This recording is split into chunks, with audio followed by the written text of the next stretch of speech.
I was a stay-at-home mom for a few years, and then I met someone who was doing travel, and I said, I've always wanted to do it. My thing coming out of cancer was say yes to everything. Yes. Doesn't matter what it is, you'll figure it out later.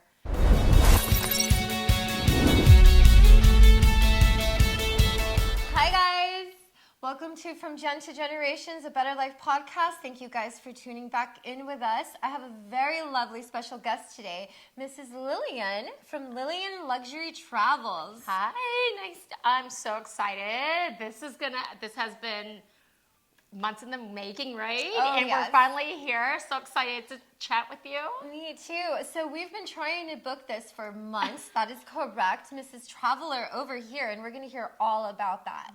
So I think one of the first questions I want to dive into with you is if you can tell us a little bit about what brought you into this industry. Well, it was actually a big surprise. I've always loved travel since I was 6 months. My mom got me a passport and I was already in Taiwan like at 6 months. So wow. I've been traveling since a baby, and since then I've been hooked. I love traveling, but I never had it in mind that that was going to be the industry I was going to do. Like it's always been hotel. That was what I wanted to do. I've always wanted to do hotel and marketing. Out of college, I did marketing, and then stuck with it for years, and then I had my son. Aww. And then having him, I ended up just being a stay-at-home mom. But then when he was around 13 months, I had a very serious health scare. I ended up having cancer. Oh my goodness. Yeah, I did not tell you like any of this. I had cancer, and he was only 13 months. I was misdiagnosed for 3-4 months. I saw a lot of different doctors. My chances of living were very slim. Oh, wow. So, sorry if I'm going to cry because I don't talk about it often. Oh. But coming out of it, like I didn't think I was going to make it. And the doctors had warned me it was going to be something that was very hard to fight. And the cancer it's triple negative breast cancer. And I was already at stage 3, and it was very aggressive. They told me that, just the thought of not knowing if I was going to make it out, I started selling my stuff because I didn't want my family to go through all my stuff and having the burden to like clean up my stuff. Right. So I started selling everything, and then actually coming out of it, that's when I realized like life is too short. Once everything was okay, I was like, okay, what am I going to do now? I was living in Northern California. My dream was to always move back to Southern California. I've lived in Southern California since college. I went to school at UC Irvine, continued my school out there, living out here after. And then I met my husband, and that's why I moved back to the Bay Area. So I lived out there for a while, and then when the health scare happened and everything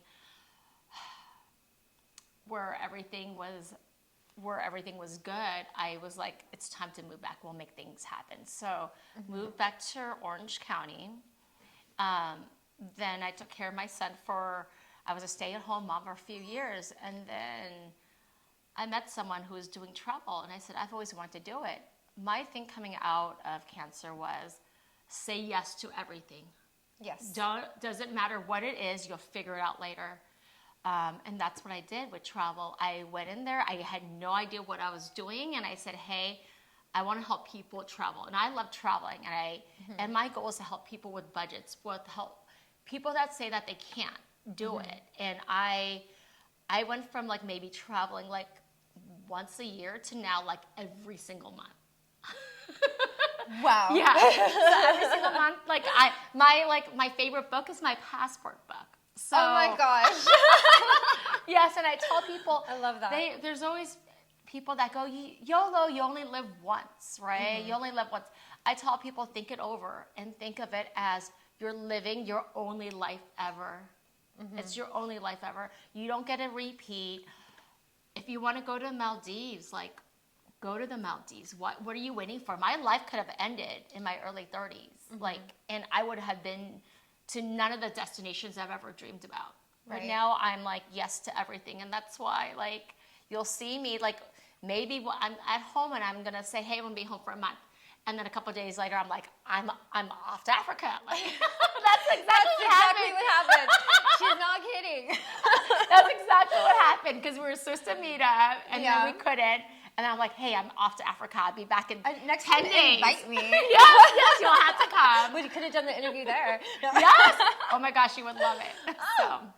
Fantastic. Yes. Well, you know what? I really, I am in so admiration of you right now. That is such a powerful story. Like, as a mom, I can't even imagine what that would have felt like, having to deal with the realization of there's a possibility I could potentially pass away, and my son will never know the love that I have for him.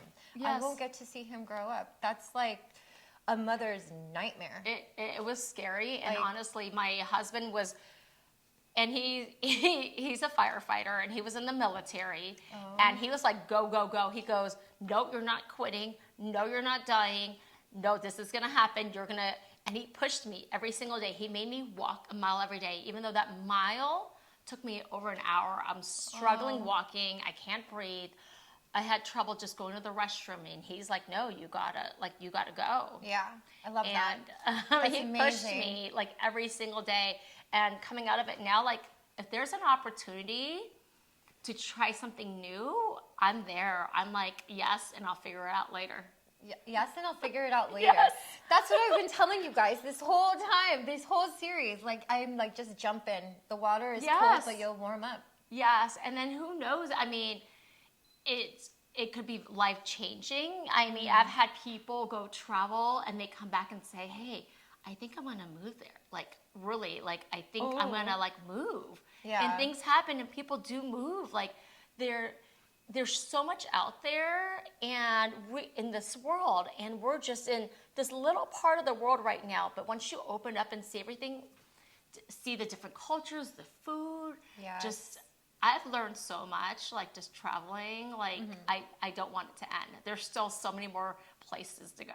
So what was the scariest leap that you took in starting your own business? I had no idea with, like, travel, like, the different systems there are. Like, I mean, I've traveled and I thought I was really well traveled, but like, starting to book things and learning the different companies and suppliers and all the networking, that came, like, later. And I had no idea what I was doing, but I said, hey, I'll figure it out. And this is true, and my friends are gonna, like, hear this now. I did all the training, all the tests, and I went on my social media and said, hey, I'm now a travel agent.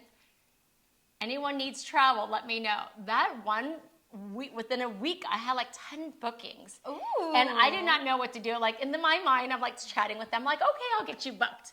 Yeah. I write out all my information down, then I call, like, the person I'm working with. I'm like, how the hell am I gonna get this booked?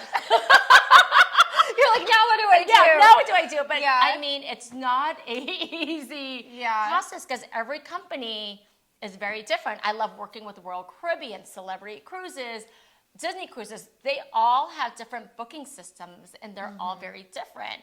Hotels are different. Marriott's, which I book a lot, they are very different. Their system of booking is going to be very different from your Hyatt. Even different bundles that we do. They're all different companies. I'm like, ooh, guys, there's bundles. Yeah, sales all the time. Sales all the time. What can you tell us what you think it takes to run a successful travel company? First, it's hard. Like, it's not easy. You have to love it. There are going to be days where you're like, what am I doing? Because it is a lot of work. Once you book someone's vacation, it does not end there. It goes from booking to during the process to payment, while they're traveling, and when they come back. And people change their minds, and people have lots of questions. Their emergency might not be your emergency. Like, their emergency might be, hey, our trip is 3 months down the road, and we need to get this done now. To us, it's not like a big, like, we can get that done maybe like a month prior to the trip, maybe a couple days prior. So it's just being flexible and having a lot and a lot of patience. Yeah. Okay. So, like, dealing with people. Yes, it's how you deal with people, how you take it in.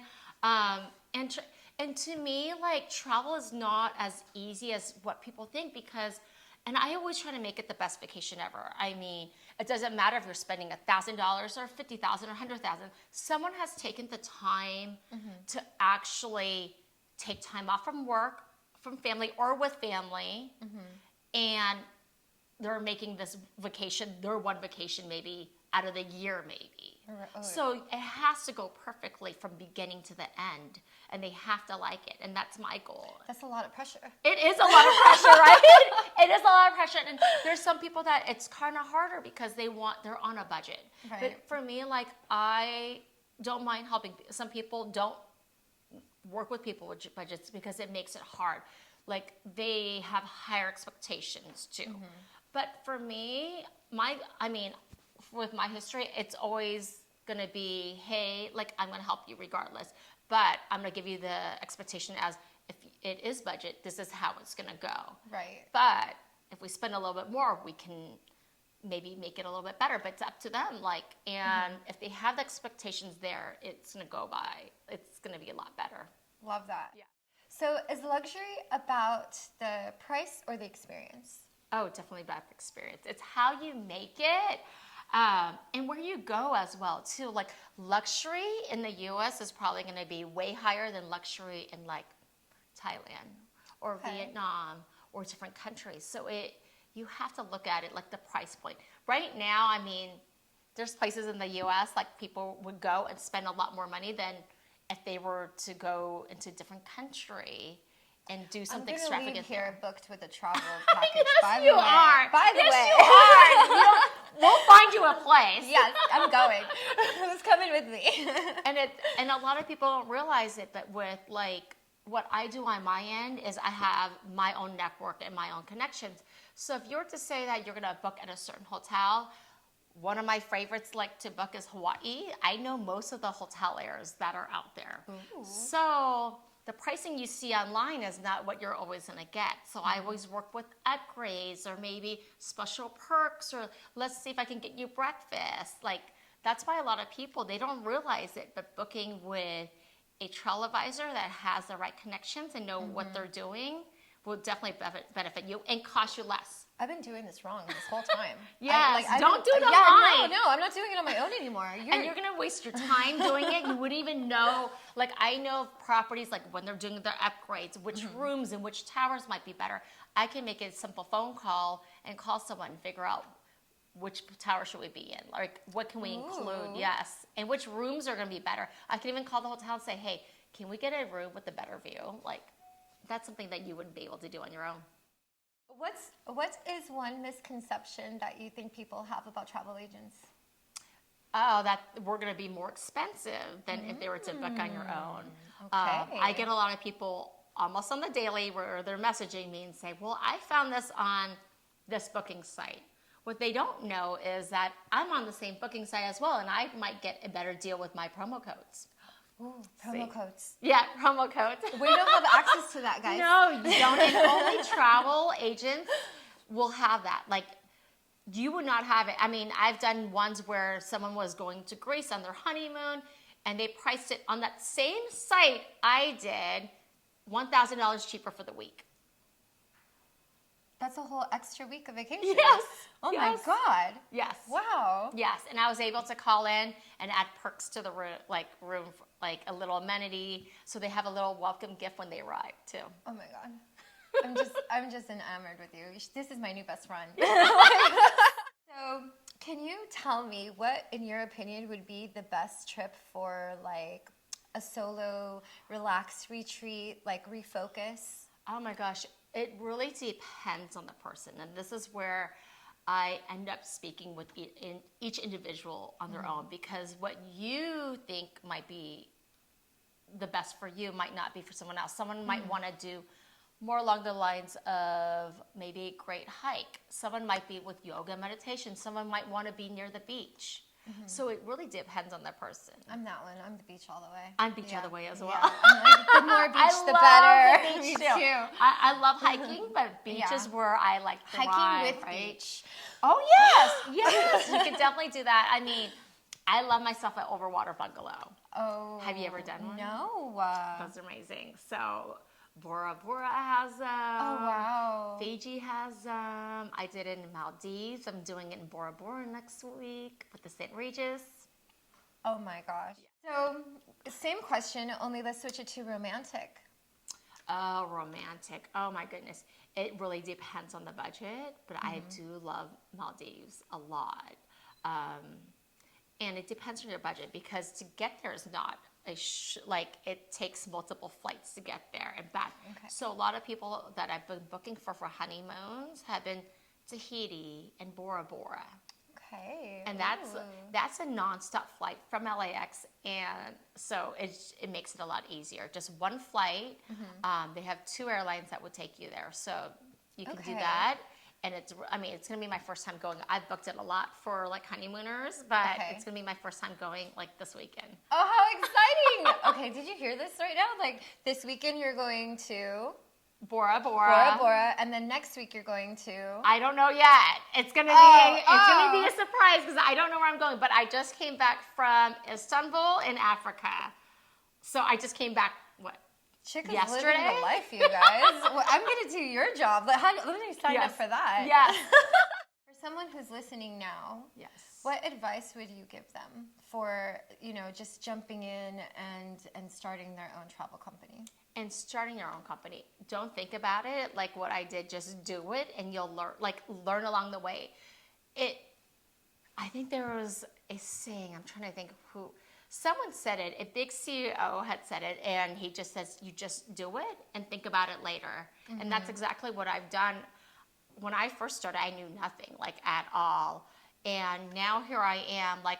I have events all week. I'm meeting. I'm networking. I'm traveling with other travel agents, and we're just traveling all around the world. Like you just don't like say no and don't give up. Like it's not. You'll learn along the way. Like Right. And people that's been doing it for 25 years, they're still learning. There's so much to learn. Companies are changing. There's different promotions going on. There's new companies coming. There's old ones going.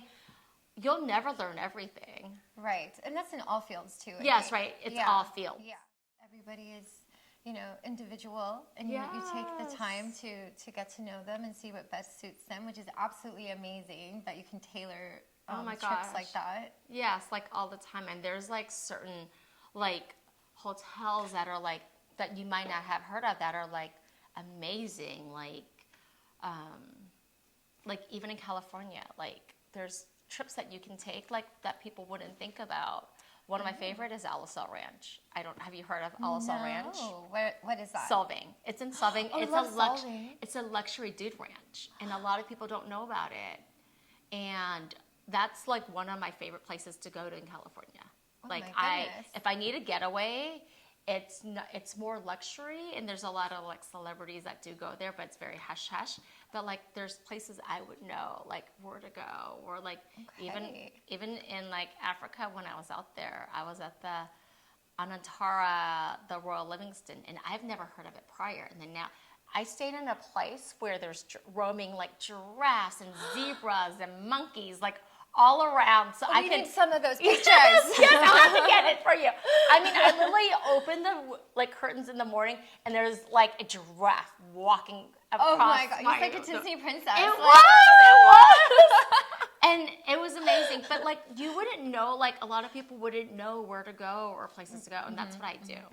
I love that. Yes. That's so fantastic. Yes. Oh, it's exciting, guys. Okay, so please, please, please find Lillian at Luxury Travels. Can you tell them where to find you? Yes, on Instagram under Lillian Luxury Travels.